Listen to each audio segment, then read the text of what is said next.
Uy sharoitida testosteronni ko'taruvchi, sperma sifatini yaxshilovchi 5 ta mahsulot. Birinchi mahsulot bu baliq mahsulotlari. Baliq mahsulotlaridagi omega 3 testosteronni oshiradi, sperma sifatini yaxshilaydi va ularning membranasini himoyalaydi. Ikkinchi mahsulot bu quruq mevalar. Yong'oq, pista, bodom kabi mahsulotlar selen va sink moddalariga boy bo'ladi. Bu mahsulotlar testosteronni oshirib, sperma miqdorini ko'paytiradi. Uchinchi mahsulot bu sitrus mevalar va yashil sabzavotlar. Bu mahsulotlar tarkibidagi vitamin C spermatozoidlarni tashqi zararli ta'sirlardan himoyalaydi va miqdorini oshiradi. Spermaning miqdorining oshishi testosteronni ko'tarilishiga sabab bo'ladi. To'rtinchi mahsulot bu go'sht mahsulotlari.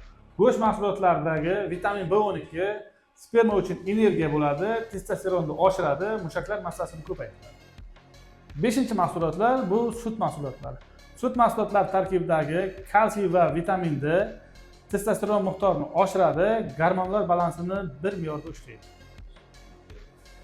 Testosteron miqdorini oshiruvchi mashqlar va mahsulotlarni sahifamda berib boraman. Sahifamga obuna bo'ling.